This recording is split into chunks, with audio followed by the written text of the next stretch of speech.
Hi, Robin with Oxy-Dry, and today I thought I would do a little experiment and a comparison on this carpet. This is a frisee carpet, and one of the reasons I prefer the Rotary for residential for sure is that in my experience using OP machines, and I've owned a few and own a few over the years, is that the motion of the oscillation of the pad, or well, the pad under the OP machine has a tendency, I found, to kind of float on the yarn.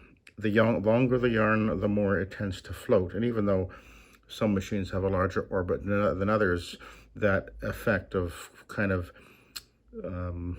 as the pad is moving in short random motions back and forth in many directions on the carpet yarn, what's going to happen, and what I've observed happening, is the yarn tends to get kind of worried or moved back and forth under the pad, as opposed to what happens when you're using the rotary machine. What happens is that the pad, as it rotates on the carpet, it'll be rotating in this direction. As it turns, it's going to lay the yarn over, and as far down as it reaches into the carpet, and that will be determined by the weight of the machine, the type of the pad, and the denier, or the tightness of the stitching on the carpet. But as it lays, it will lay the yarn down, and on this, and when it's turning, it'll be, if you're standing with the machine yourself over here on the side of the machine,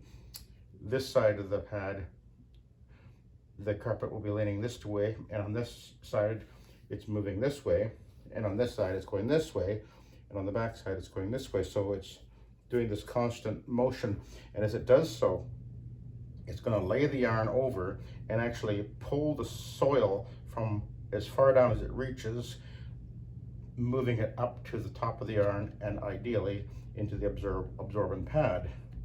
And or if it's a brush, it'll just be agglomerating it and lifting it up, and then if you go over it with a pad afterwards, then it'll draw it up that way. So you're going to be doing the soil extraction transfer technology that way. But anyway, so I'm just going to run the rotary, and then I've got my Challenger OP machine over here, just to sort of, we'll take a look at what happens here, and we'll run over the carpet. So just make sure you should be able to see me okay, I think.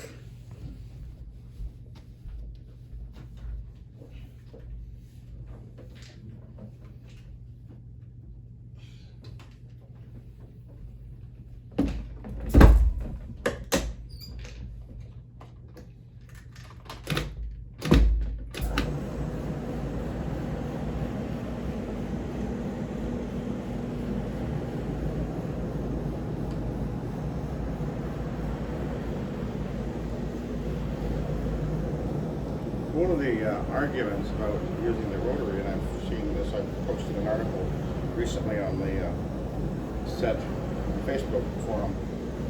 People posted an article, and in the article they were saying how that the rotary machine will push the soil into the backing or down into the bottom of the carpet, and it absolutely is not true. Now you'll notice that what's happening is, see, as I'm moving the machine one way, the yarn is leaning one way. When I go back the other way, it's actually moving the opposite direction, because it's constantly laying the yarn over and literally scouring the carpet fiber from top to bottom. And it's not floating, it's actually digging into the carpet.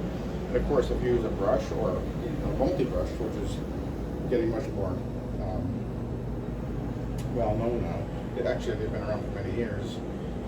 The multi-brush, which has the bristles around the outside of the pad driver, and then there's a pad inside, well, that'll really dig the carpet yarn apart and pull the soil up amazingly well.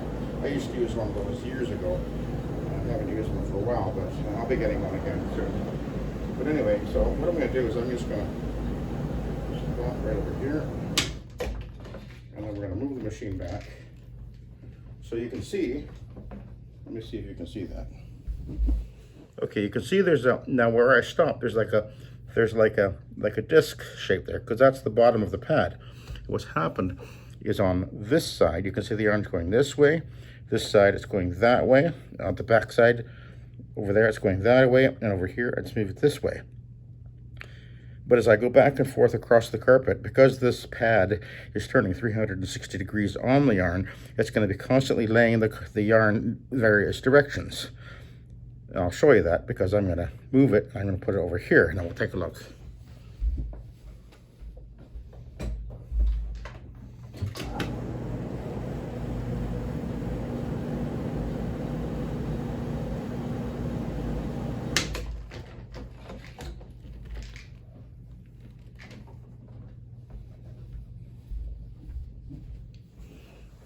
Okay, so you can see that where I'd stopped before, the yarn was going that way, and now when I moved over here and then I stopped here, the yarn that was going that way is now going that way. So you've got the yarn always being laid over, and the pad is drawing the soil or pulling the soil up from the bottom to the top of the yarn and into the absorbent pad.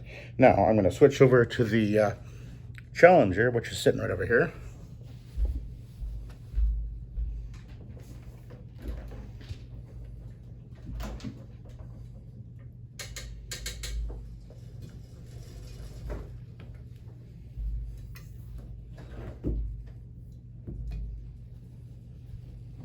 So the Challenger doesn't, there's other machines that have a little bit larger OP motion on them, but basically the principle is the same. What's happening is that although the pad is going to be turning, it's also going to be doing short oscillations in random motion on the carpet fiber.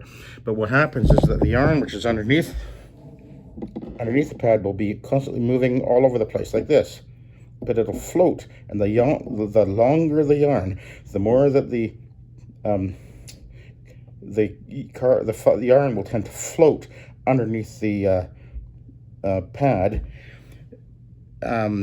which kind of worries the yarn back and forth. And the longer the yarn, the more it'll do that. And that's one of the things that I noticed when I was using my Orbot Sprayborg. When I bought that about 10 years ago, and I started using it in homes, I realized that I was finding it difficult to get stains out of the longer pile carpets. Whereas with the Rotary, it was just easier to do it. And it took me a little bit of experimenting and but eventually I did realize that the reason was because the Rotary is actually more effective at digging into the carpet yarn the longer it is. That advantage is diminished as the yarn gets shorter. And then on really short pile carpets, I think they're pretty much equal, but this is what I've discovered. Maybe you may not agree with me, but this is what I learned and my conclusions anyway. So we'll run the Challenger for a minute, and then we'll take a look.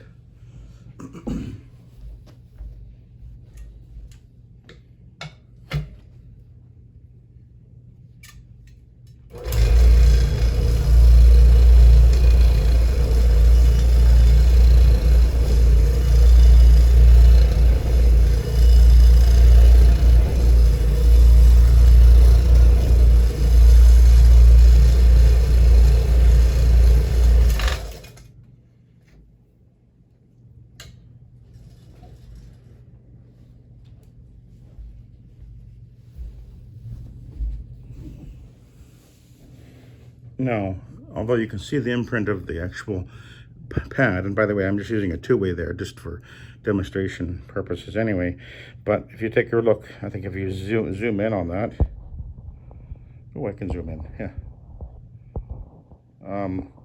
You can see that the yarn has a much more of a sort of a tangled appearance to it than the effect that I would get with the Rotary machine.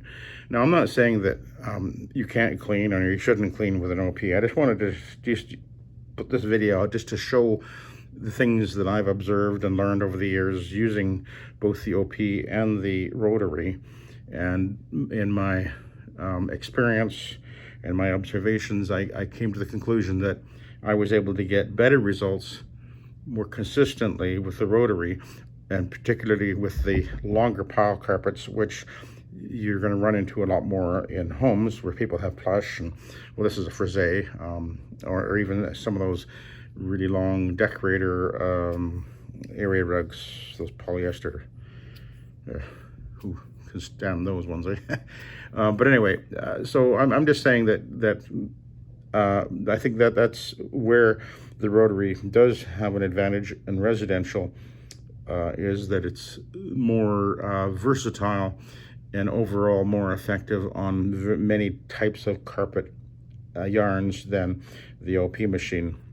And I just wanted to demonstrate this for you on this carpet. So anyway, I'm going to continue on and clean the rest of the carpet. One of our little doggies had some, he was feeling a little ill the other day, so I have to deal with the carpet. So anyway, I hope that gives you some food for thought. And I'm not saying that you should or shouldn't do either or. It's just that, you know, having choices of equipment is really great to have. So either machines are going to clean carpets fine. One has maybe an advantage over the other for you. And I, for various reasons, I prefer the Rotary. I mostly do residential work. I just like the Rotary. I've done many videos where I've explained why.